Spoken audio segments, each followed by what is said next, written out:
Agora que nós já sabemos um pouco mais sobre a história da gastronomia hospitalar, sua evolução e tendência, nós vamos também aprender um pouco mais sobre os cuidados necessários à bariátrica. Na nossa próxima palestra, nós vamos falar sobre gastronomia hospitalar, seu papel na garantia da biodiversidade brasileira.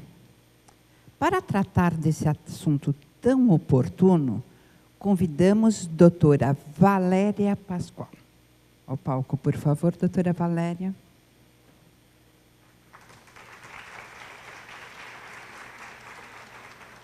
Olá, doutora. Fazendo as apresentações de doutora Valéria, vamos falar um pouquinho do trabalho dela. Ela é nutricionista, ela é mestre da área de nutrição e pediatria pela Unifesp, é diretora da VP, Centro de Nutrição Funcional, e autora colaboradora dos livros de coleção de nutrição clínica funcional. Também coordenadora da Comissão Científica do Instituto Brasileiro de Nutrição Funcional. Membro do Instituto Functional Medicine dos Estados Unidos. Nutricionista da CSC Brasil, comunidade que sustenta a agricultura, além de ser nutricionista do projeto Ândico, isto mesmo? Ândico do Cerrado. Bom, com toda esta apresentação, deixo vocês agora com a doutora Valéria. Bom dia a todos. É com grande alegria e prazer que eu estou aqui, numa agenda bem tumultuada, mas eu não poderia deixar de aceitar o convite da Adélia.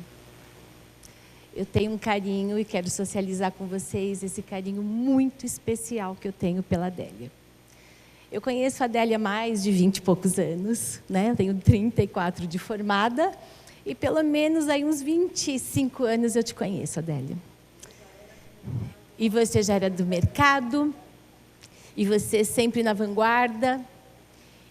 Mas o que mais me emocionou, Adélia, foi quando eu tive meu segundo filho, que por uma questão assim de um grande susto, eu tive meu segundo filho, que nasceu de 5 meses e meio, com 500 gramas. E a Adélia, ela estava no momento de homenagear alguns profissionais da área, e ela falou: Valéria, eu quero muito te homenagear na área, né, que eu atuava. E ela pediu para a repórter da NutriNews ir me entrevistar. E eu lembro, Adélia, que eu saí de Mãe Canguru, que eu estava fazendo com meu filho, para fazer uma entrevista com a sua repórter. E receber o troféu que você me homenageou, meu filho estando na UTI, você não imagina como foi motivador assim, sabe? Como que me deu ânimo de falar assim, gente, olha, tá aí, a gente tem que enfrentar todos os obstáculos que vêm pela vida da gente, não é? Então, eu tenho um carinho eterno e profundo, viu, Adélia? Muito grata por tudo.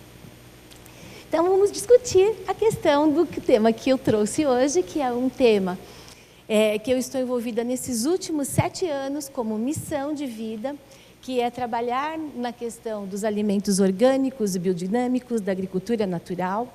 Chega de agrotóxico, chega de contaminar as pessoas, o planeta, isso não cabe mais. E o nutricionista, ele tem que ser esse grande profissional que articula toda essa mudança.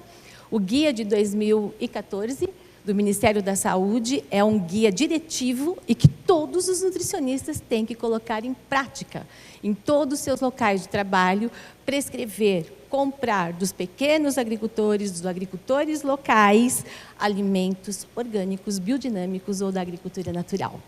E a gente está acompanhando uma evolução muito linda nesse país. Quando, em 2016, nós conseguimos, através de muitas ONGs importantes, como o Instituto Caidas, que está lá na frente, que vocês vão conhecer, por exemplo, a Ana Flávia, que é uma das grandes articuladoras, que a gente consegue instituir em São Paulo, que é a maior merenda da América Latina, acho que de mundo, né? Orgânica. Isso é para mostrar que a gente pode, enquanto nutricionista, enquanto ativistas, conseguir exatamente tudo. Depois dessa questão do orgânico biodinâmico, que eu vou discutir no primeiro momento da minha aula, vem uma questão do resgate de nós, nutricionistas, conhecermos a nossa verdadeira ferramenta de trabalho, que é os alimentos, mas conhecer os alimentos que é da minha biodiversidade, que está aqui no meu país. E não ficar prescrevendo alimentos que não é da minha biodiversidade. Como eu vejo, às vezes, alguns nutricionistas prescrevendo quinua. Quinua não é da nossa biodiversidade, é dos Andes. O Brasil não produz quinua. A produção de um alimento, a prescrição do nutricionista de um alimento que não é da biodiversidade, vai ter, inclusive, um impacto no efeito global, porque esse alimento tem que ser transportado, e esse transporte emite mais CO2, emitindo mais CO2, infelizmente, aumenta o efeito estufa. E o que tem de prejuízo nesse aumento do efeito estufa? Volta para o meu solo uma quantidade muito menor de micronutrientes, entre todos eles, inclusive zinco, selênio, molibdênio, vanádio e assim por diante. Então, vamos lá. Nos últimos 100 anos, nós tivemos uma mudança muito grande na questão agrícola, e essa mudança, ela vem vindo recentemente, fazendo com que os alimentos no mundo são gerados no hábito alimentar globalizado, incluindo 12 plantas e 5 espécies de animais. Essa alimentação globalizada, ela foi reduzindo o nosso hábito alimentar, e hoje a gente tem o quê? O alface, tomate, a cenoura, o tomate, né? Porque a gente sempre está prescrevendo. Apenas 150 a 200 espécies comestíveis são utilizadas pelos humanos, e somente 3, arroz, milho e trigo, contribui com quase 60% do total de calorias e proteínas ingeridas pelas pessoas. Quando nós começamos a ver, então, todo esse impacto que teve, esse trabalho é um trabalho muito importante, que foi avaliando de 1940 até 2002, a questão desse conteúdo de minerais no solo e o que houve de mudança nos vegetais e frutas, a gente vai observar que a média realmente foi uma coisa muito alarmante, que vem principalmente depois da Revolução Verde, onde vem toda a entrada dos agrotóxicos, com aquela velha história que a Revolução Verde resolveria a fome no mundo. Então, teríamos que ter toda uma questão aí de agrotóxicos, de fertilizantes, de inseticidas para melhorar essa produção no mundo, e todos os trabalhos atuais demonstram que isso não é verdade. Então, quando a gente entra nessa questão dos agrotóxicos, nós vamos verificar que essa revisão sistemática é uma revisão muito importante, que muitos distúrbios são causados pela questão do agrotóxico, muitos distúrbios. Agora, de todos os distúrbios, nós vamos ter desde as síndromes, né, metabólicas, obesidade, a parte da neurotoxicidade, aumentando demais, tanto, por exemplo, crianças, adolescentes, jovens adultos, déficit de atenção, hiperatividade, autismo, como a gente está vivenciando também o aumento expressivo de Alzheimer e de Parkinson. O que a gente tem que saber quando nós falamos na questão dos agrotóxicos? Os agrotóxicos, eles ficam armazenados no nosso organismo, principalmente aonde tem gordura. E por que tantas alterações neurológicas? Porque exatamente o cérebro é pura gordura. Os agrotóxicos, eles ficam armazenados no nosso cérebro por mais de 20 anos. Vocês não têm ideia, os produtores, os agricultores de fumo, de muitas produções, melão, lá em Limoeiro, no Ceará, fumo, sul do país, o que os agricultores, infelizmente, estão tendo de alterações neurológicas, como, por exemplo, o aumento expressivo de suicídio nesses agricultores. Os agricultores viciados no agrotóxico, tendo que, às vezes, até comer o agrotóxico para manter esses níveis, né, de reações alucinógenas no cérebro dele. É um absurdo. Agora, quando fala em câncer, aí não tem para ninguém. Então, eu vi aqui, por exemplo, uma palestra apresentando o hospital, né, de câncer de Barretos, a questão de outros hospitais que possivelmente tem nutricionista aqui presente. Isso é missão número 1 ou 0 do nutricionista que trabalha em instituições de câncer. Por quê? Porque o câncer ele está diretamente relacionado à sua possível, né, o risco ele é aumentado e a pessoa adquirir o câncer diretamente correlacionado com a questão dos agrotóxicos. E aí, daqui a pouquinho, eu mostro um trabalho que saiu a semana passada, que foi um trabalho assim, fenomenal, do JAMA, mostrando essa relação. Mas um trabalho do ano passado que me chamou muita atenção foram as pessoas que foram entrevistadas, um trabalho bem grande no mundo inteiro, e foi mostrado que está ocorrendo o aumento, sim, dos alimentos orgânicos no mundo inteiro. Não é uma realidade só no Brasil, que o mercado aumentou, mas no mundo inteiro. Quando as pessoas foram entrevistadas, qual é o principal motivo que leva essas pessoas a consumir o alimento orgânico? O primeiro motivo foi porque elas estão com uma doença e, principalmente, o câncer. Ou seja, você espera ter o câncer para aí você consumir o alimento orgânico? Não é mais fácil você já prevenir? Agora, se já tem o câncer, aí a prioridade zero num tratamento oncológico, e eu tenho bastante experiência de 25 anos trabalhando com pacientes oncológicos, tem um livro de câncer dessa grossura, que é um tratado. A prioridade no tratamento de um paciente com câncer é sair dos xenobióticos, é entrar com os alimentos orgânicos. Depois vem o resto, né? Depois a gente vai fazer várias outras coisas, mas isso é prioridade. Então, em todas as instituições que tiver os nutricionistas envolvidos, vai ter que fazer um processo de transição. Hoje já tem algumas coisas, alguns hospitais que já têm alguns alimentos. Eu tenho referência a um hospital em Curitiba, que é muito, assim, um hospital referência de Curitiba, inclusive em oncologia. É muito lindo, é um hospital que é da Igreja Católica, de Freiras, e eles têm toda a horta que eles produzem todos os alimentos do hospital, todos os alimentos orgânicos. Então, essas iniciativas nós vamos ter que multiplicar nas várias regiões de vocês. Então, os agrotóxicos, como eu falei para vocês, ele vai invadir, né, o organismo como um todo, os efeitos bem complicados no nosso organismo.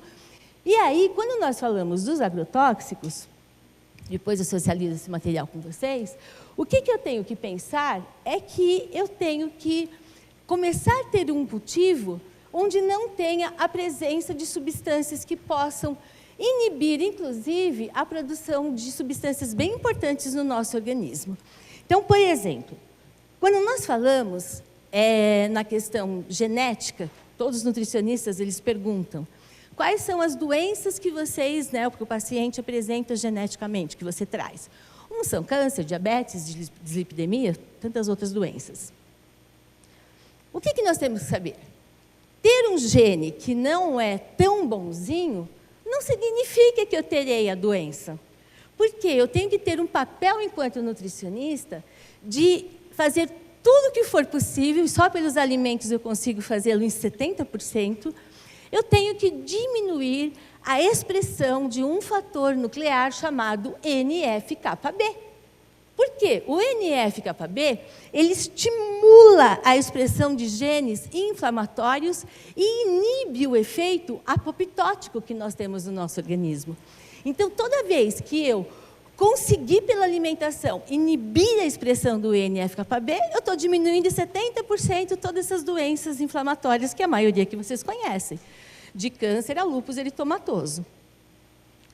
Para diminuir o NF-κB, eu tenho que ter uma ingestão muito grande, principalmente dos compostos bioativos, que é lá o licopeno do tomate, a quercetina da cebola, a lisina do alho, eu tenho as catequinas do chá verde, o resveratrol presente no cacau, na uva e assim por diante. Eu tenho que consumir muitos compostos bioativos, porque os compostos bioativos eles conseguem inibir a expressão do NF-κB. Ora, se eu tenho que ter uma alimentação riquíssima, então, em compostos bioativos, eu tenho que consumir os alimentos que têm uma maior concentração desses compostos bioativos. E aí vocês vão entender por que um alimento orgânico, biodinâmico, tem uma maior concentração desses compostos bioativos. Porque o alimento orgânico e biodinâmico, eles não têm a presença do agrotóxico, que serve como um protetor desse alimento. Só que para eu produzir os compostos bioativos, eu tenho que ter, com certeza, esse alimento com muita agressão. As pragas, insetos, mudanças de temperatura, porque essa agressão é que aumenta o metabolismo secundário dessa planta, produzindo quem? Os compostos bioativos. Então, na hora que eu uso o agrotóxico, eu impeço essa produção. E é isso que vai estar falando nesse trabalho. Conforme eu tenho muito maior síntese de compostos bioativos no alimento orgânico e biodinâmico do que nos alimentos convencionais que são tratados aí com agrotóxico. Depois, se você conseguir um pouquinho de água, agradeço. Água, se tiver. Bom, então, isso explicado bonitinho, geral, o que eu também tenho que falar para vocês? Que a produção do alimento, ela tem um outro fator muito importante, que é esses últimos anos que a gente vai, as pesquisas vão evoluindo e a gente vai tendo esse foco de olhar para essas pesquisas. O solo orgânico e biodinâmico, ele tem uma microbiota muito interessante. E o que os trabalhos atuais demonstram? Que a microbiota do solo está totalmente relacionada com a microbiota humana. Então, quanto mais alimentos orgânicos e biodinâmicos que eu consumir, menos desbiose intestinal eu terei. E se eu estivesse aqui hoje falando de uma aula de desbiose intestinal, vocês iriam ver por que tanta gente está tão com peso elevado, por que tanta gente está com tanta dislipidemia, alteração de pressão arterial, por que tanta gente com câncer, porque a microbiota intestinal é fundamental para regular todas as doenças inflamatórias e imunológicas. Então, mais um motivo, além dos compostos bioativos, de eu ingerir o alimento orgânico e biodinâmico, porque ele vai ter essa microbiota bastante adequada. Esse trabalho foi publicado a semana passada no JAMA, é um trabalho longitudinal, é um trabalho longitudinal de 7 anos, associando a ingestão dos alimentos orgânicos e a diminuição no risco de câncer. Trabalho assim que está todo mundo aí comentando de coisas muito lindas. Quando nós falamos na questão de um alimento orgânico e um alimento biodinâmico, todos vocês nutricionistas têm que começar a saber essas definições e qual é a diferença.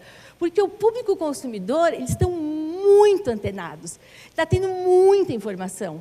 Imagina chegar para o nutricionista, que é o profissional responsável por conhecer tudo do alimento, a pessoa pergunta assim, qual a diferença de um alimento orgânico para um alimento biodinâmico, que tem o selinho da ABD, e o profissional não souber responder? Não pode. Então, vamos lá.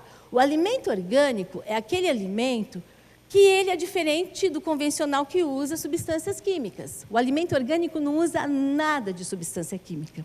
Ele vai usar a compostagem do resto dos alimentos, ele vai usar, sim, o esterco dos animais, fazer uma compostagem, esperar, ter toda a depuração para aplicar na terra.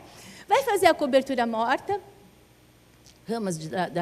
as podas da grama, de árvore, vai fazer essa cobertura morta, vai colocar as mudas das sementes no bercinho da terra lá, e vai ter um alimento orgânico que você vai regar e depois você vai consumir. Esse é o alimento orgânico. O que é o alimento biodinâmico?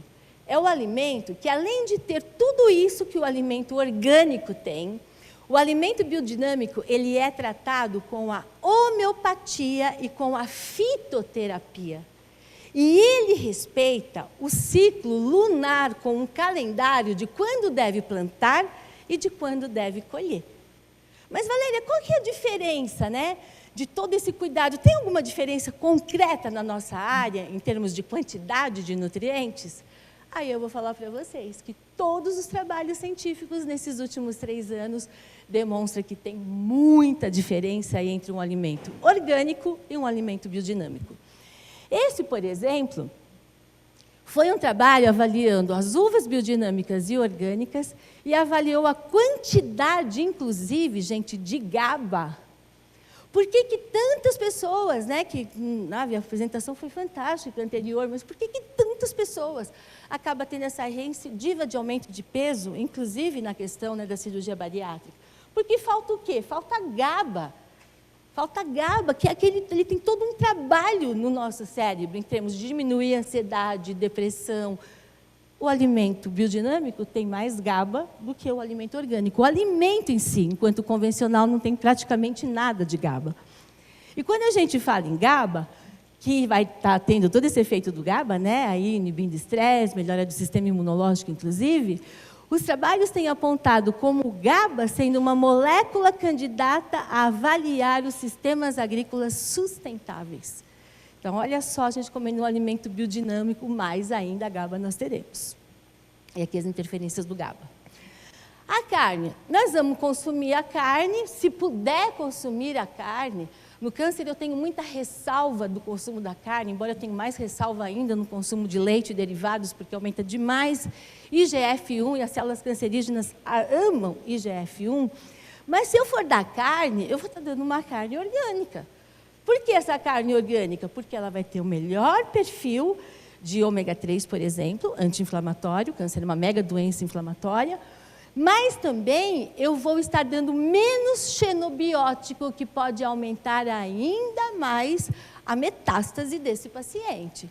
Então, já que vai dar carne, dá uma carne adequada. Quando a gente fala em carne orgânica, frango orgânico, aí fica aquela coisa, mas é um absurdo o preço da carne orgânica. Depende de como vocês se organizarem para a compra. Eu tenho uma organização de compra direto com uma empresa que produz carne orgânica, que eu pago R$ 24,00 o quilo do colchão mole. Quanto que está sendo vendido o quilo do colchão mole convencional? Então, o nutricionista precisa agora ampliar a visão, de conhecer a CSA, a agricultura que sustenta a comunidade, que vai pegar o agricultor, ver as necessidades desse agricultor e comprar diretamente, nem é comprar, é estar junto nessa parceria de produção. Eu tenho uma cesta que eu recebo toda segunda-feira no meu ponto de convivência, em Bauru, eu moro segunda, terça e quarta em Bauru. Ai, muito obrigada.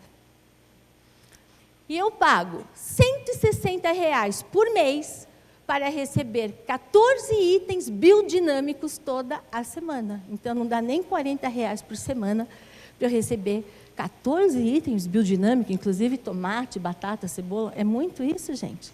Então, CSA é uma coisa que vocês vão com certeza ter que conhecer. E se for da carne, que não é um alimento sustentável para o planeta, vocês vão ver a pirâmide da sustentabilidade, pelo menos orgânica.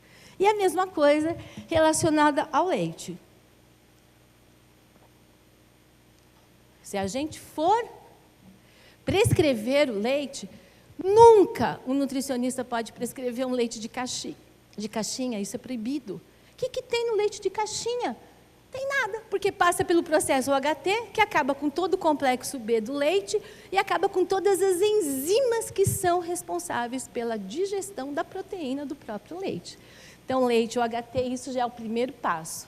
Mas aí teria tantas outras coisas para eu falar que às vezes não vai dar tempo mesmo, porque a gente está bem atrasado. Mas vamos que vamos. O que eu quero passar para vocês é esse conceito 4.0 da nutrição. O que é esse conceito 4.0? Esse conceito 4.0 é a agricultura orgânica biodinâmica, envolvendo a nutrição e todas as ômicas.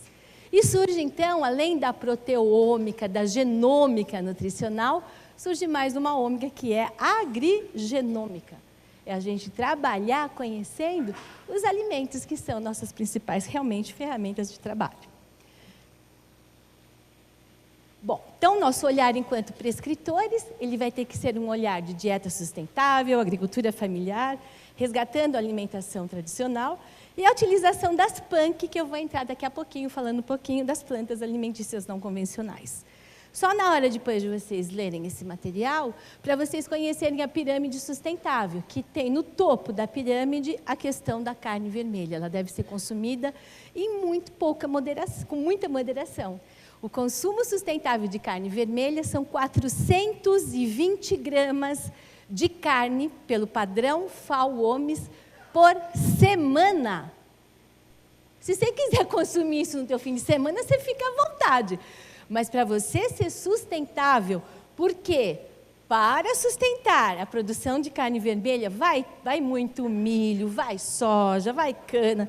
É um monte de produção de monocultura para sustentar esses animais, para a gente comer a carne deles. E isso, o impacto no efeito estufa é total. Então, por isso que todas, não é só a questão da sociedade vegana, de vegetarianismo, o mundo inteiro está colocando em discussão, inclusive a FAO-OMS dando toda essa recomendação para a gente. Bom, então agora eu vou falar um pouquinho das punk, que vocês estão ouvindo falar bastante já das punk. Por quê? Globo Repórter, Globo Rural, Fantástico, todo mundo falando dessas tal de punk, que são as plantas alimentícias não convencionais. E por que elas são tão interessantes? Porque essas punk, elas se produzem, elas, né, são assim, espontâneas demais. Elas não precisam, muitas vezes, você pode até ter o cultivo, mas a maioria das vezes, ela dá naturalmente. E o que é interessante? Que essas plantas, elas já foram consumidas pelos nossos avós no passado, e por uma questão de globalização, perdeu o hábito. Perdeu o hábito da beldroega, do caruru, da ora pronobis, da taioba. Algumas regiões persistiram, mas outras perdeu esse hábito, globalizou tudo, alface, rúcula, espinafre. E o que é muito interessante dessas plantas, e esse trabalho a gente está envolvido há mais de 6 anos, é que elas precisam de pouquíssima quantidade de água. Então, eu consigo, por exemplo, ter uma horta no meu hospital, uma horta na minha escola, no meu centro de saúde. Eu posso ter uma horta que eu planto lá as mudinhas e, tipo, esqueço. Posso sair de férias. Não vou regar esses 2 meses que está de férias escolar. Você volta, ela está mais linda do que antes. Elas são resilientes. E aí agora vocês já vão entender comigo, que eu nem vou entrar mais nessa questão dessa história. Se elas são tão resilientes, tão fortes, vocês acham que elas têm mais fitoquímicos, compostos bioativos, ou menos do que o alimento convencional? Muito mais. As punk, ela tem mais composto bioativo do que um alimento, inclusive, biodinâmico, que é esse mais resistente, vocês entenderam? Então, lá.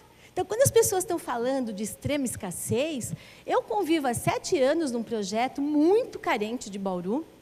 Eu mudei há 7 anos, quando eu fiz 50 anos, eu falei, saio dessa loucura de São Paulo, vou para o interior, e lá eu tinha a possibilidade, meu filho estudava numa escola antroposófica, tinha lá em Bauru, estou indo para Bauru, familiares do meu marido de lá, vamos embora.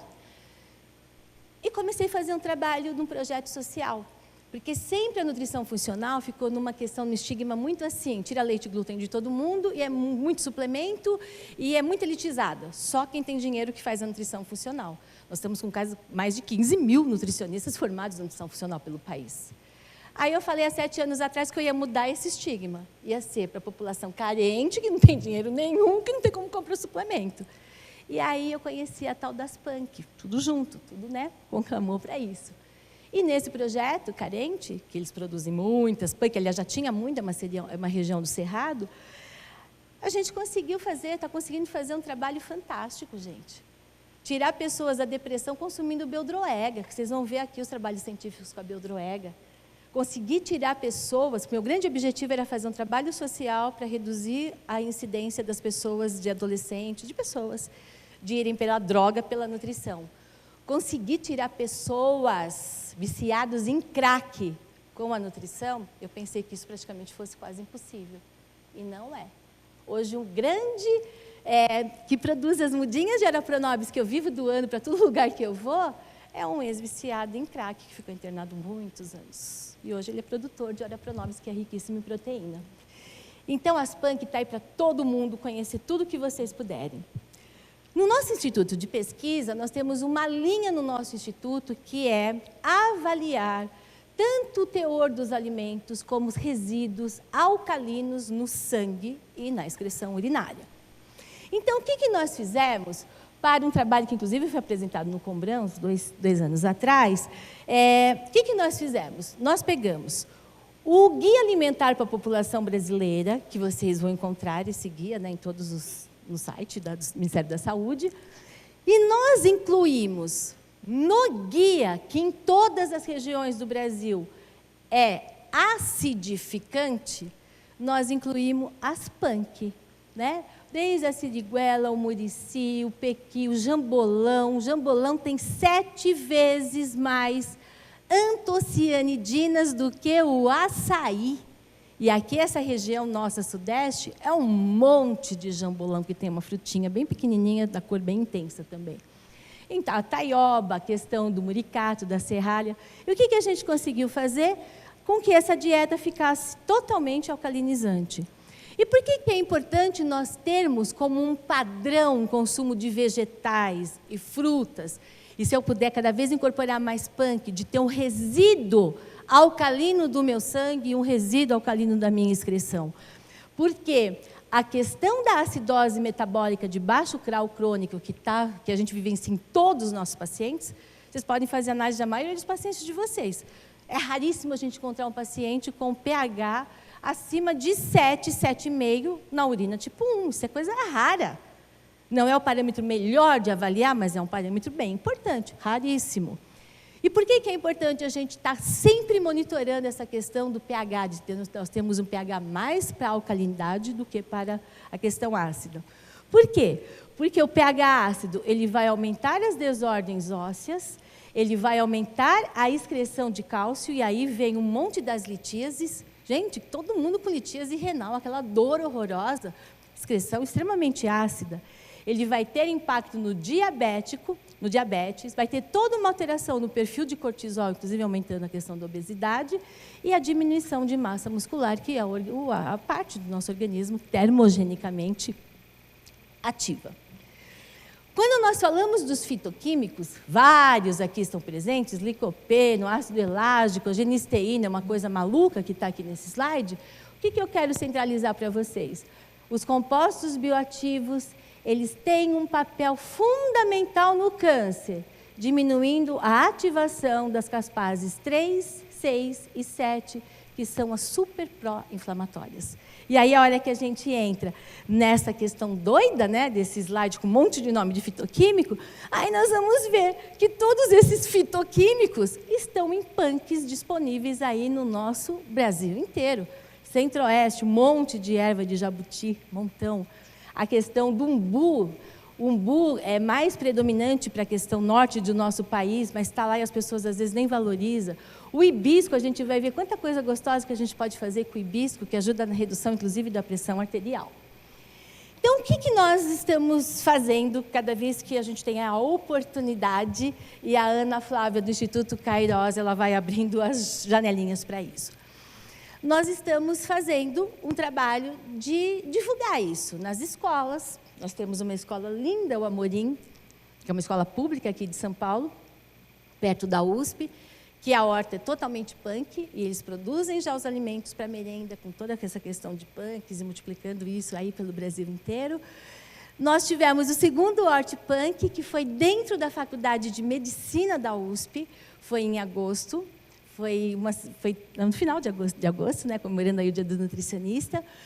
E nós tivemos, então, um trabalho de estar falando para todos os médicos e nutricionistas do HC, e fizemos um jantar punk. E esse jantar punk ele foi coordenado pela grande banqueteira Neca Barreto, com todos os 20 chefes mais bambambãs aqui de São Paulo se reuniram para fazer um mega jantar punk. E aí, nesse mega jantar punk, eu e a Renata, nós elaboramos para essa apresentação, inclusive lá dentro da Faculdade de Nutrição, lá da USP, nós elaboramos um caldo verde punk, que esse caldo verde, ele pode ser utilizado para vocês em todos os hospitais. O paciente fez a cirurgia bariátrica, precisa consumir substâncias anti-inflamatórias, antioxidantes. Que caldo é esse que eles podem consumir? Um caldo punk, por exemplo, com a chaia, com a bertalha, com a moringa, com a ora pronobis, beldroega, aí coisas mais usuais. Inhame, o gengibre, a cúrcuma, o alho e o azeite. E na hora que a gente vai calcular esse caldo punk, porque o nutricionista ele tem que conhecer tudo sobre o alimento, tem que saber todos os compostos bioativos que ele tem e tem que saber calcular, sim, qual que é o final dessa prescrição dele. Tanto se essa prescrição está sendo uma prescrição anti-inflamatória, como se essa prescrição está tendo um PRAL negativo, um PRAL alcalinizante. E calculando o PRAL desse caldo punk, o que a gente vai vivenciar? Que o caldo punk tem um PRAL muito alcalinizante, menos 6,4. Só para vocês terem uma ideia, Quando você pega o Guia de São Paulo, os diretrizes do Guia de São Paulo, e calcula o PRAL desse guia, do padrão alimentar de São Paulo pelo guia, o PRAL dá em torno de 12 positivo. Um PRAL altamente o quê? Ácido. Então, a gente tem que incluir mais frutas, verduras, legumes e principalmente a questão das PANCs. Aí vamos falar um pouquinho da chaia, né? A chaia, ela foi uma planta adaptada no Brasil. Ela não é assim da história do Brasil, mas muitos anos ela foi adaptada ao Brasil. E ela é riquíssima em uma série de nutrientes. Cálcio, lá em cima a quantidade de cálcio.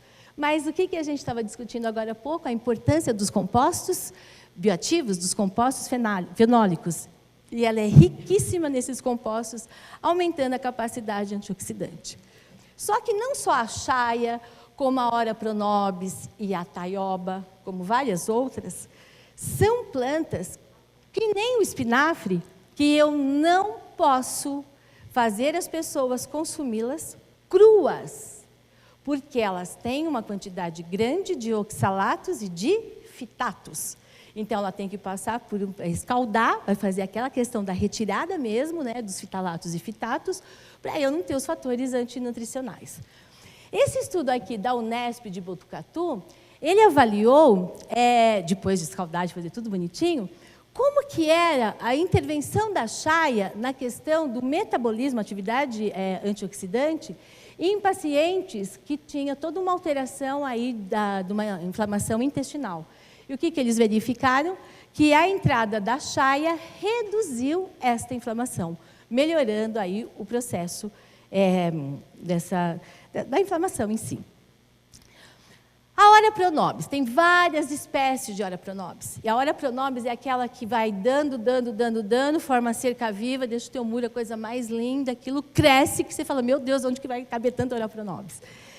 Vocês vão ver o teor de proteínas dela, vai ver também o teor de cálcio, mas ela é riquíssima em tantos outros minerais. Magnésio é o mineral mais alcalinizante que existe. Onde o magnésio passa, ele alcaliniza. Então, todos os alimentos que eu tiver uma concentração grande de magnésio, e por isso que muitas vezes fica essa questão do suco verde, né? Que não precisa ser só de couve, inclusive, porque tem várias outras plantas que têm mais cálcio do que a própria couve, mas a gente vai ter aí o poder de não só alcalinizar, como o magnésio, ele é fundamental no processo da formação da serotonina, que é o hormônio do bem-estar e do prazer. E o magnésio é fundamental para a ativação do óxido nítrico, vasodilatação, redução da pressão arterial. Então, a gente vai ver que toda essa riqueza a gente tem nesse universo, né, enorme das PANC. Então, aqui, eu mostro para vocês o teor proteico da Ora pronobis, que é muito maior, 24, né, 28, muito maior do que a quinua, que a gente acaba, às vezes, fazendo o paciente gastar mais dinheiro para consumir um alimento que tem um teor proteico menor e não sendo da nossa biodiversidade. Aqui eu deixo para vocês todo o perfil de aminoácidos da Ora pronobis e da quinua, para vocês conhecerem, né, e cada vez instituir mais. Beldroega, vários nutrientes. A beldroega aqui é a das PANC, a que tem maior concentração de ômega 3. E muitas vezes a gente fica lá insistindo para o paciente comer salmão. Salmão no Brasil não tem ômega 3, ele é lotado de ômega 6. Porque o salmão, para ter ômega 3, tem que ser salmão selvagem. O salmão que chega para a gente, que vem do Chile, é de cativeiro, não tem ômega 3. Enquanto a beldroega, que dá nos nossos quintais, é lotada de ômega 3. E fora tantos outros nutrientes.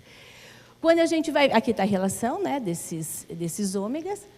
E esse trabalho, por exemplo, um trabalho muito lindo, né, mostrando o papel da beldroega na deteriorização da memória, e ela, por inibir a atividade inflamatória do TNF-alfa no hipocampo, melhora a questão da memória. Ela vai reduzir os lipopolissacarídeos, que é os que induzem todo um processo de inflamação. E que são formados aonde, esse LPS? No intestino. Então, quando eu tenho uma correção de desbiose intestinal, eu não tenho a produção do LPS, que é o grande ativador de inflamação. Esse trabalho com 94 adolescentes, mostrando o papel do beldroega na redução do LDL, do triglicerídeo e do colesterol total. os quintais das nossas casas, podendo aí ter uma redução muito linda. Bertalha. A bertalha é outra punk que ela tem um papel muito interessante, não só na questão do efeito da bertalha e dos seus compostos bioativos, na questão da ação hepática. E hoje em dia, infelizmente, muitas pessoas apresentam a famosa esteatose hepática.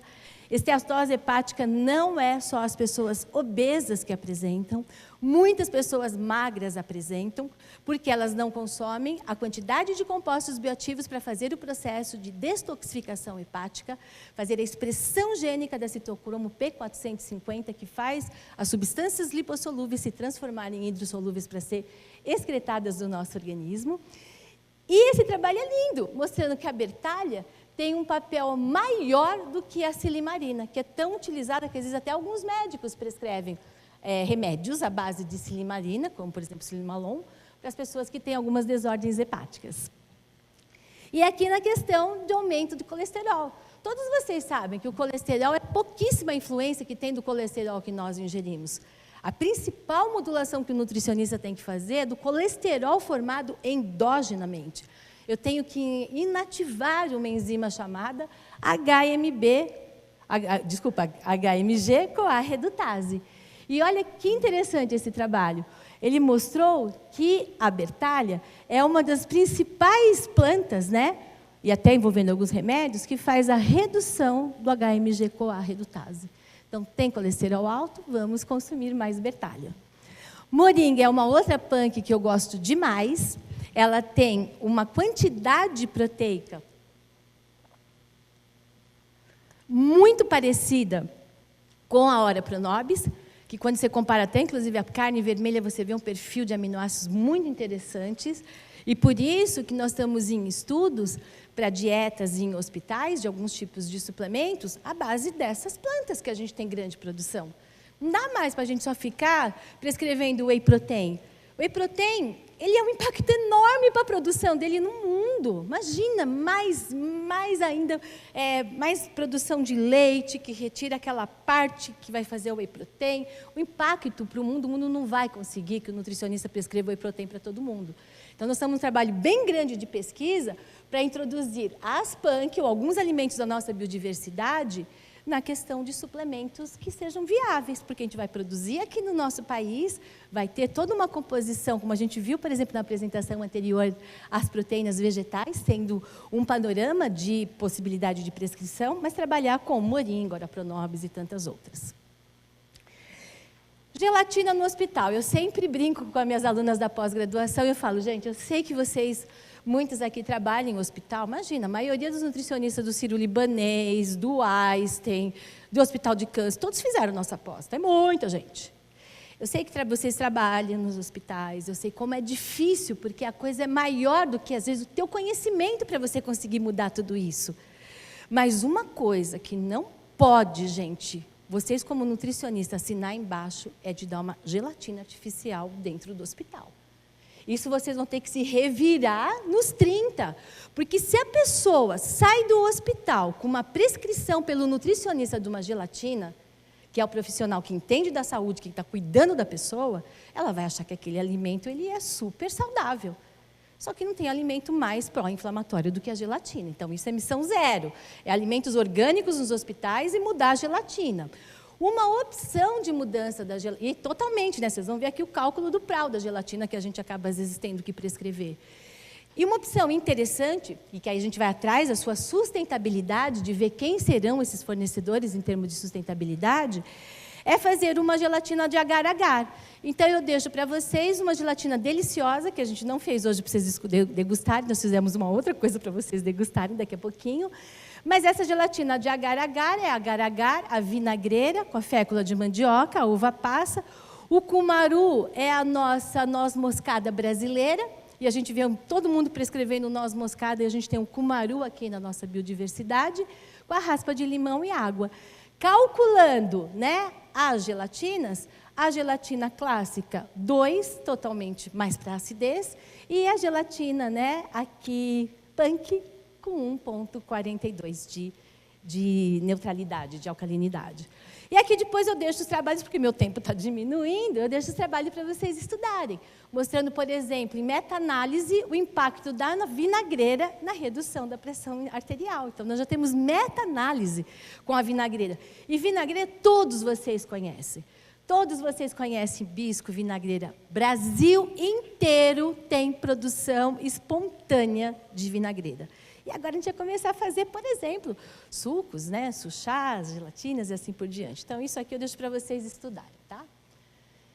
Outras punks no âmbito familiar também, né? Mas hospitalar, a Major Gomes, que faz parte aí, beldroega, beldroegão, riquíssima também em proteína e com muitos micronutrientes importantes. O amaranto e o caruru, eu tenho, assim, verdadeira paixão pelos dois. Caruru, como a beldroega, é cosmopolita. Eu acabei o mês passado de voltar do Terra Madre, um evento enorme em Turim, na Itália, e conheci muitos agricultores da Itália. E assim, eu fiquei encantada, eu estava indo, né, na plantação, assim, era um monte de beldroega, um monte de caruru. E a hora que vocês começam a identificar as plantas, vocês vão ver que vocês vão sair em qualquer lugar que tem uma coisa, você fala, gente, olha o caruru aqui. Caruru é demais. E o caruru, ele tem muitos nutrientes e compostos fenólicos interessantíssimos, e um grande nutriente que eu volto a frisar é o magnésio. Por isso que lá no nosso projeto social, num trabalho que eu faço com um gastrônomo mesmo, chefe, né, que é o Rodrigo, que é um encanto, que tem um restaurante lá em Bauru, e a gente leva a gastronomia, a alta gastronomia, para dentro da favela, para mostrar que tudo que eles têm lá, eles conseguem fazer preparações maravilhosas. E aí o Rodrigo, assim, um geninho, ele falou, vamos fazer então, Valéria, tem um monte de caruru, vamos lá fazer que nem o gersal, porque ele é da medicina ayurvédica, que nem o gersal a gente vai fazer o caruçal, e é o que a comunidade consome. O que é o caruçal? É uma porçãozinha do sal para 9 porções do caruru. E você faz um sal altamente funcional, um sal que você tem a redução da pressão arterial, melhora a sua depressão e tudo que eu falei do magnésio. Então, eu sou bem apaixonada pelo caruru. E aí, o que a gente vai vendo? O caruru, ele tem o amaranto dele, que vai ser exatamente a parte que a gente até mais pega para fazer o sal, que é o amaranto, com potente, ó, a semente do amaranto aqui do caruru, com uma excelente atividade antioxidante. E esse trabalho é um trabalho bem recente, mostrando que você, pela questão do caruru, você reduz a toxicidade intracelular, fazendo uma expressão de genes relacionados ao estresse oxidativo.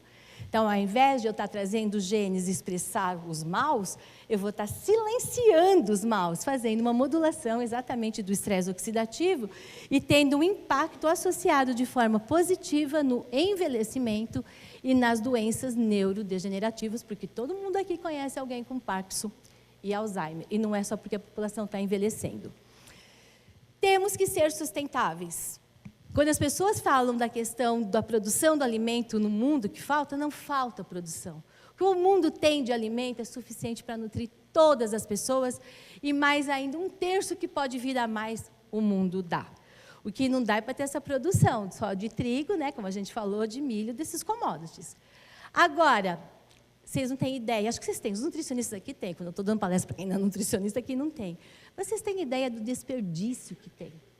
Desde a hora dessa produção, como na hora da sua casa. O que vocês, nutricionistas, fazem com o que sobra dos talos, das cascas de frutas? O que vocês fazem? Tem que começar a fazer compostagem. Fácil, simples, apartamento, já tem até várias composteiras em qualquer lugar.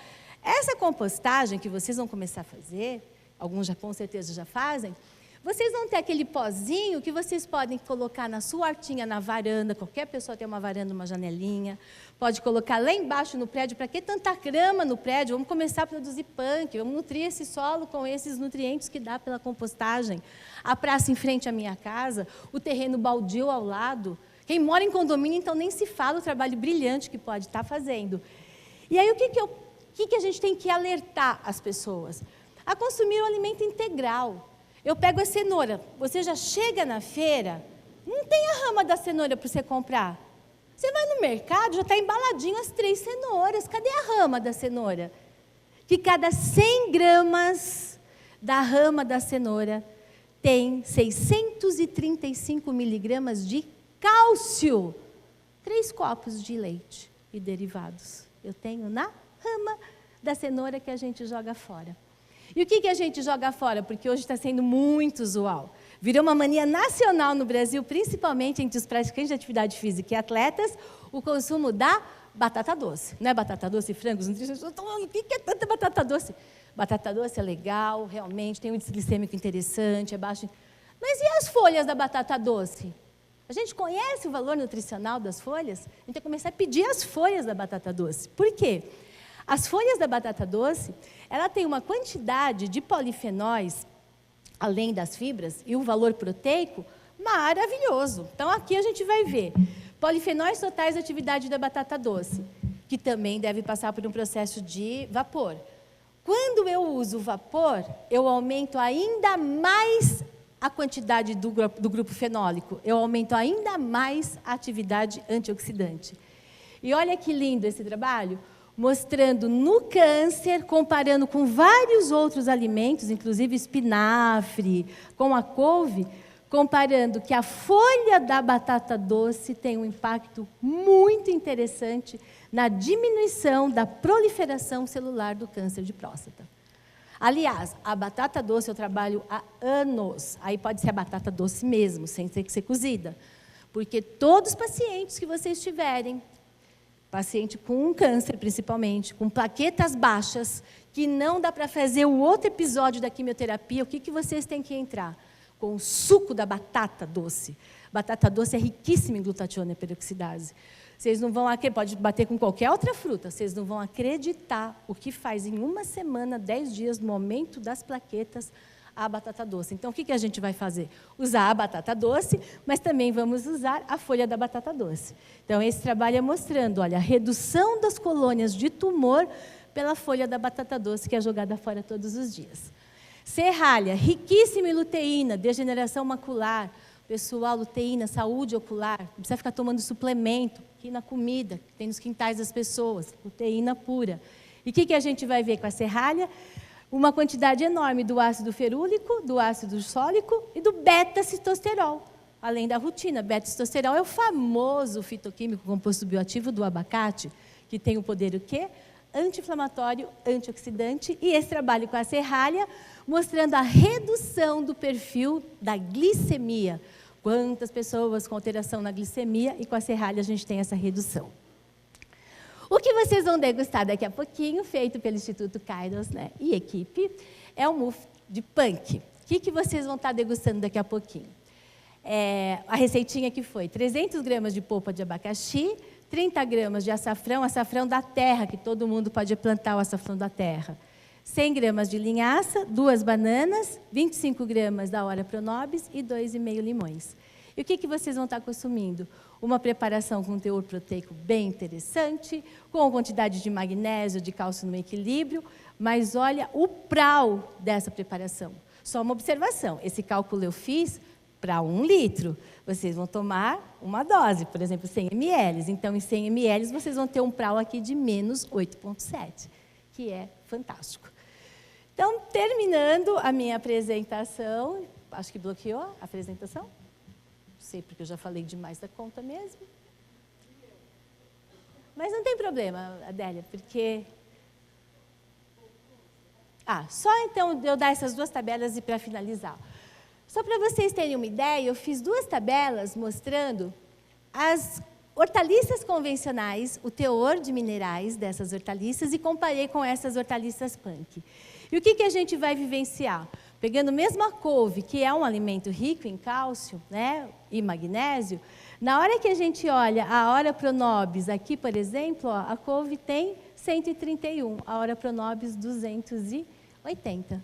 Magnésio, então, nem se fala a diferença entre as clássicas e as convencionais. E isso acontecendo também, a gente finaliza com as frutas. Várias frutas clássicas, quantidade dos micronutrientes, e aí outras tantas com poder aqui bem melhor em termos de micronutrientes e de compostos bioativos. Depois que vocês receberem de material, vai ter mais coisa, inclusive pesquisas do nosso instituto, mas não vai dar tempo de falar mais. Mas vocês socializem esse conhecimento e depois pelo meu e-mail, tal, vocês podem tirar as dúvidas, tá bom? Muito obrigada, porque todo mundo precisa fazer um intervalo e almoçar, né?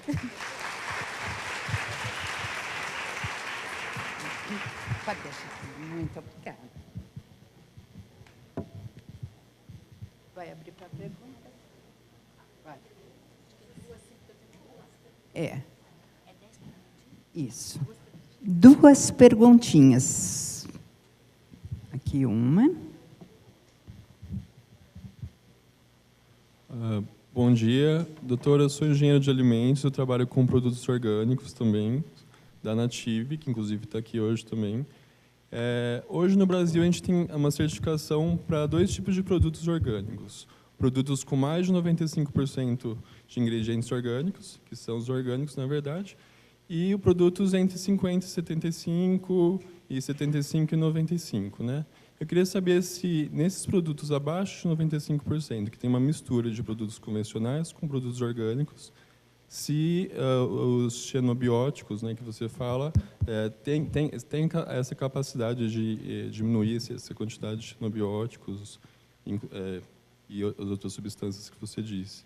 Eu não tenho nenhum trabalho para te apresentar. Eu precisaria fazer um trabalho de análise para ver quanto que ele tem de composto bioativo. Eu não tenho nenhum trabalho. Mas eu já encaro positivo uma transição agroecológica. Então, se eu tenho a possibilidade de antes utilizar uma série de substâncias, de vários xenobióticos, eu estou nessa transição, tranquilo, a gente vai caminhar para ter esse alimento sem nada. Já vai fazer melhor do que o que não tem. Agora, por exemplo, eu não sou extremamente favorável, embora eu sei que vocês têm uma certificação, inclusive a biodinâmica da ABD também, vocês acabam tendo essa certificação, mas assim, eu não sou assim totalmente defensora de ter que ter uma certificação. Para a sociedade geral, eu sou defensora sim, porque as pessoas não conhecem. Mas como eu faço parte dessa ONG, CSA, Agricultura que Sustenta a Comunidade, que iniciou em 70 no Japão, invadiu a Europa pela Alemanha em 80, 90, Estados Unidos e Canadá, e chegou no Brasil há 7 anos, nós estamos juntos com o agricultor.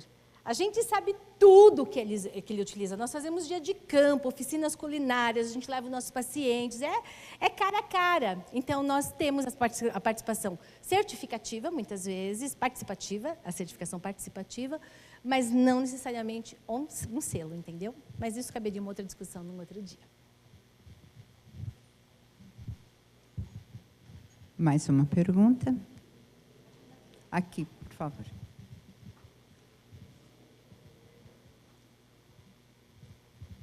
Bom dia, Olivier. Bom dia. Só para saber o que pode ser feito na limpeza, a preparação dos hortifrutis para limitar o teor de agrotóxico. Sim.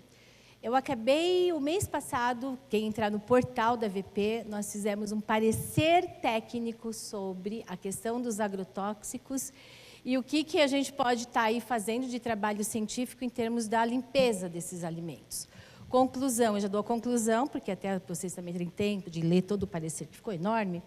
Conclusão, nada tira os agrotóxicos dos alimentos.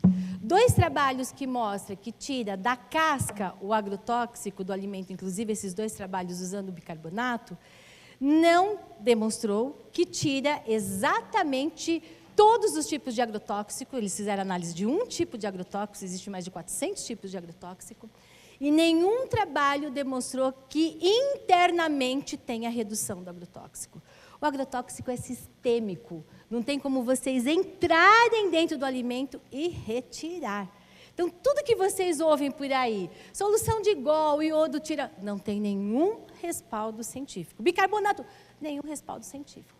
Vocês vão estar consumindo, infelizmente, alimentos com agrotóxico, se não consumir os alimentos orgânicos, biodinâmicos ou da agricultura natural, que é, por exemplo, da Fundação Aimoki Okada, né, que é uma grande, inclusive, certificadora.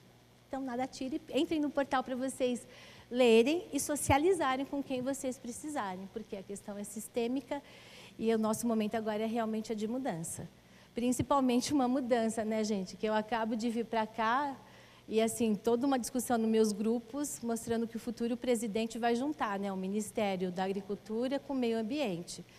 Ou a gente começa a se posicionar agora, ou a coisa vai ficar complicada. Independente de questões políticas, de quem votou nele ou quem não votou nele. Mas agora a gente tem, enquanto nutricionista, olhar para o que é o do nosso dever. Nós juramos prescrever alimentos saudáveis para as pessoas. E se eu tiver a possibilidade de mais agrotóxicos nesse país, mais difícil vai ficar da gente ter esses alimentos para prescrever. Então, vamos agora acionar nossos conhecimentos e a nossa força de mudança mesmo. Vocês, nutricionistas, vocês estão mudando a indústria de alimentos. Quando grandes multinacionais iam comprar empresas brasileiras que produzem alimentos orgânicos, mais natural, como uma grande multinacional fez essa fusão ano passado, quem fez essa mudança? Vocês, nutricionistas, conscientizando a população do que é importante comer. As pessoas não querem mais colocar lixo dentro delas, porque as pessoas ficam, vamos para reciclar, separa o plástico do vidro, do alumínio. E os lixos que estão colocando dentro? Como que a gente recicla isso? Haja punk para fazer o processo de detoxificação de todos esses xenobióticos, né?